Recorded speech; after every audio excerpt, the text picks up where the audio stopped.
방금 그 무대에서 회복할 시간이 필요하다. 정말 대단했다. 한국어로 부르는 노래가 미국 지상파 시상식 한복판에서 흘러나올 줄은 상상도 못했어. 가사가 무슨 뜻인지 하나도 몰랐는데 왜 내 심장이 이렇게 뛰는 거지? 2017년 11월 미국 로스앤젤레스에서 실제로 벌어진 일입니다. 미국 3대 음악 시상식으로 꼽히는 아메리칸 뮤직 어워드, 그 화려한 무대 위에서 처음으로 한국어 노래가 울려 퍼졌습니다. 객석을 가득 메운 미국 스타들이 자리에서 일어났고 생방송을 지켜보던 미국 안방의 시청자들은 낯선 이름 하나를 검색창에 두드리기 시작했습니다. 방탄소년단 BTS. 그때만 해도 미국의 절반은 이 이름을 어떻게 발음하는지조차 몰랐습니다. 아시아에서 온 신인 그룹이 미국의 주류 방송 무대에 서는 일 자체가 좀처럼 없던 시절이었습니다. 그런데 대체 어떤 일이 있었길래 한국에서 건너간 7명의 청년이 미국 지상파 시상식의 문을 열어젖힌 걸까요? 이건 훗날 세계를 뒤흔들 제국에 아주 조용하고 겸손했던 첫걸음에 관한 이야기입니다. 이야기의 시작은 한 장의 앨범이었습니다. 2017년 9월 18일 BTS는 미니 앨범 Love Yourself 승 Her, 우리말로 Love Yourself 승 Her를 발매했습니다. 그리고 이 앨범의 타이틀곡이 바로 DNA였습니다. 결과는 곧바로 숫자로 나타났습니다. 앨범 Love Yourself 승 Her는 미국 빌보드 200 앨범 차트에 7위로 데뷔했습니다. 그때까지 K-팝 그룹이 미국 앨범 차트에서 밟아본 적 없는 역대 최고 순위였습니다. 여기서 그치지 않았습니다. 2017년 10월 7일자 빌보드 핫100,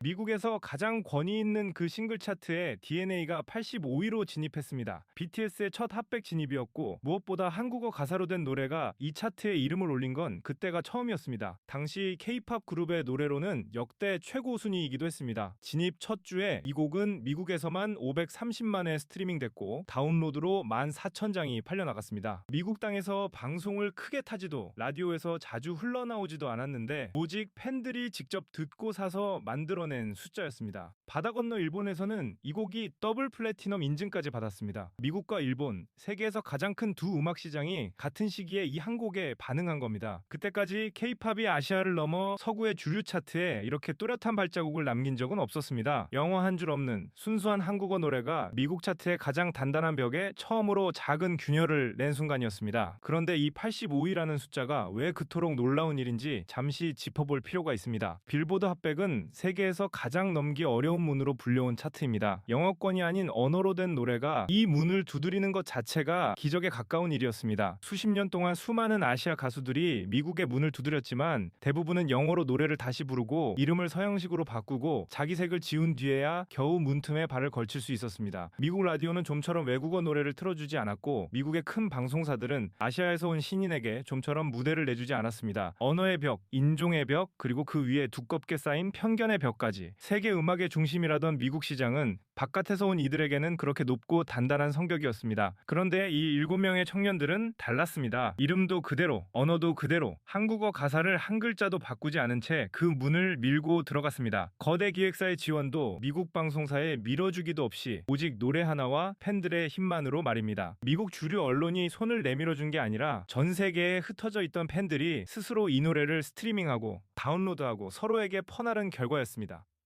위에서 아래로 밀어준 인기가 아니라 아래에서 위로 밀어 올린 인기였던 겁니다. 세계 음악 시장의 심장부가 처음으로 낯선 언어의 노래에 자리를 내준 순간이었습니다. 그 놀라움은 곧 미국 현지의 반응으로 쏟아졌습니다. 미국의 대표적인 음악 매체 빌보드는 이 진입을 두고 K-팝 그룹의 노래가 세운 새로운 이정표라고 전했습니다. 미국 경제지 포브스 역시 한국어로 부른 노래가 빌보드 핫백에 진입한 것은 전례 없는 사건이라며 이 그룹이 미국 시장에서 만들어내는 파급력을 주목해야 한다고 짚었습니다. 젊은 음악 팬들이 즐겨보는 매체 페이더는 이 곡이 미국 주류가 밀어준 게 아니라 팬들이 아래에서부터 밀어올려 만든 순위라는 점에 특히 주목했습니다. 그리고 그 뜨거운 열기는 그해 11월의 한 무대에서 절정에 이르렀습니다. 2017년 11월 19일 미국 로스앤젤레스의 마이크로소프트 시어터에서 열린 아메리칸 뮤직 어워드. BTS는 이 무대에서 DNA를 공연했습니다. 미국 지상파를 타고 전국으로 생중계된 BTS의 공식 미국 TV 데뷔 무대였습니다. 그리고 아메리칸 뮤직 어워드 시상식 무대에 오른 최초의 한국 그룹이기도 했습니다. 이날 무대는 단순한 초대 공연이 아니었습니다. 미국 전역의 안방으로 생중계되는 미국 대중이 이 그룹을 처음으로 두 눈과 두 귀로 직접 마주하는 자리였습니다. 그동안 인터넷과 차트의 숫자로만 존재하던 이름이 마침내 미국 지상파의 가장 큰 무대 위로 걸어 올라온 겁니다. 무대가 시작되자 객석의 미국 스타들이 하나둘 자리에서 일어났고 공연이 끝난 직후 시상자로 나온 배우 자레드 레토는 이렇게 말했습니다. 방금 그 무대에서 회복할 시간이 필요하다. 정말 대단했다. 시상식 무대에서 시상자가 앞선 공연의 여운을 이렇게까지 직접 언급하는 건 그날 그 무대가 준 충격이 결코 작지 않았음을 그대로 보여주는 장면이었습니다. 현장의 열기는 방송을 지켜본 사람들에게 그대로 번졌습니다. 무대를 직접 본 한 현장 관객은 이렇게 전했습니다. 저 친구들이 누군지 몰랐는데 노래가 끝나기도 전에 나는 이미 자리에서 일어나 소리를 지르고 있었다. 생방송을 보던 한 미국 네티즌은 이렇게 적었습니다. 가사가 전부 한국어였는데 신기하게도 단 한순간도 지루하지 않았다. 오히려 그 낯섦이 더 매력적이었다. 그 밖에도 미국 사회 관계망에는 이런 반응이 밤새 쏟아졌습니다. 방금 지상파에서 한국어 노래가 나왔다. 지금 이게 실화냐? 이 친구들 이름을 어떻게 쓰는지 몰라서 방금 5번은 검색했다. 무대 완성도가 어지간한 헤드라이너급이었다. 신인이라는 게 안 믿긴다. 우리 딸이 몇 달 전부터 이 그룹 얘기만 하던데 오늘에서야 왜 그랬는지 알겠다. 한국만의 팬이 됐다. 이런 경우는 처음이다. 가사 한마디 못 알아들었는데 눈물이 났다. 나도 내가 왜 이러는지 모르겠다. 군무가 칼같이 맞아떨어지는데 저게 립싱크가 아니라 라이브라는 게 더 소름이다. 오늘 이 무대를 놓친 사람들은 두고두고 후회하게 될 거다.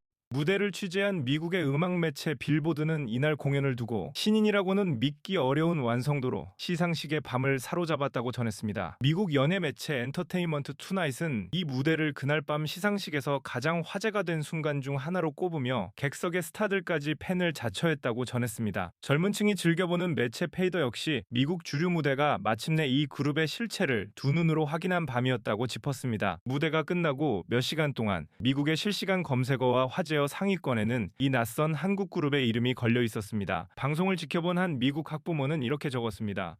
딸이 왜 그렇게 열광하는지 이제야 알겠다. 나도 오늘부로 이 그룹의 팬이 됐다.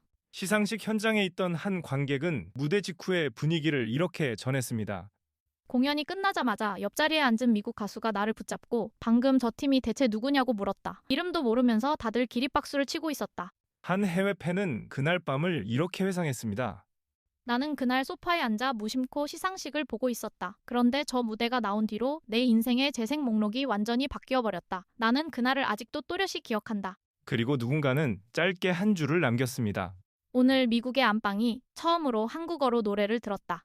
사람들이 그때 미처 몰랐던 건 이 무대가 끝이 아니라 시작이었다는 사실입니다. 85위라는 숫자와 지상파 데뷔 무대 하나. 지금 돌아보면 훗날의 거대한 기록들에 비하면 소박하기까지 한 출발점이었습니다. 하지만 바로 이 첫걸음에서 모든 것이 시작됐습니다. 이날 미국의 안방에서 이 그룹을 처음 검색한 수많은 시청자들은 이후 세계에서 가장 단단한 팬덤의 첫 세대가 됐습니다. 그날 밤 무심코 채널을 돌리다 이 무대에 발이 묶인 사람들, 이름조차 몰라 검색창을 두드리던 그 낯선 시청자들이야말로 이 이야기의 진짜 첫 관객이었습니다. 이 무대에서 처음 한국어 노래에 마음을 연 사람들은 훗날 이들이 세운 온갖 기록에 든든한 밑돌이 되어주었습니다. 처음엔 발음조차 낯설던 이름이 몇 해 지나지 않아 세계 어디를 가든 통하는 이름이 됐습니다. 처음엔 85위였던 노래를 부르던 청년들이 훗날에는 그 차트의 가장 높은 자리를 여러 번 밟았습니다. 처음엔 시상식 무대에 겨우 초대받은 손님이었던 이들이 나중에는 그 무대의 주인공이자 최고상을 받는 자리에 앉았습니다. 처음엔 이름을 어떻게 읽는지 몰라 검색창을 두드리던 미국의 안방이 이후로는 이들의 새 노래가 나올 때마다 가장 먼저 반응하는 시장이 됐습니다. 처음엔 지상파 무대 한 켠을 빌려 노래하던 이들이 시간이 흘러 세계에서 가장 큰 경기장들을 나흘씩 가득 채우는 무대의 주인이 됐습니다. 한국의 한국어 노래를 낯설어하던 세계가 이제는 한국어 가사를 통째로 따라 부르는 것을 자랑스러워하게 됐습니다. 낯선 나라의 낯선 언어로 시작한 도전이 세계 대중음악의 지형 자체를 바꿔놓는 흐름으로 번져나간 겁니다. 이 무대 이후 미국 방송가는 한국 그룹을 더 이상 신기한 손님이 아니라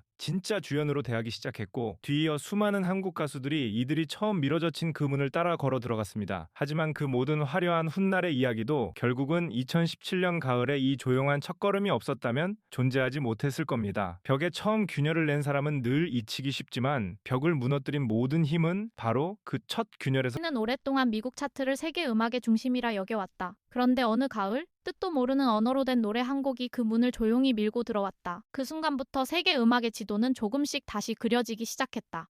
또 다른 미국 네티즌은 이렇게 덧붙였습니다. 가장 놀라운 건 순위가 아니었다. 자기 언어를 한 글자도 포기하지 않고 그 자리에 올랐다는 사실, 바로 그것이었다. 그리고 국내 팬들은 이 시작을 이렇게 기억합니다. 지금은 당연한 일처럼 느껴지지만 저 85위 한 줄이 사실은 모든 것의 시작이었다. 한국어 가사가 미국 안방에 처음 흘러나온 날이라니 지금 봐도 뭉클하다. 누군가는 처음으로 그 벽에 금을 내야 했고 그게 우리나라 청년들이었다는 게 자랑스럽다. 도전할 무기라곤 노래 한 곡과 팬들의 마음뿐이던 7명의 청년이 세계에서 가장 높다던 벽에 처음으로 작은 금을 냈습니다. 화려한 배경도 미국 시장에 특별한 밀어주기도 없었어요. 활짝 열렸습니다. 거창한 구호도 대단한 배경도 없이 그저 노래 하나로 이룬 일이었기에 그 울림은 더 깊었습니다. 모든 위대한 이야기에는 겸손한 첫 페이지가 있고 이 이야기의 첫 페이지가 바로 2017년의 그 가을이었습니다. 미국의 안방을 처음으로 물들인 건 낯선 한국어 노랫말이었지만 그날 밤 세계가 진짜로 검색한 이름은 대한민국이었습니다. 여기까지 봐주셔서 감사합니다.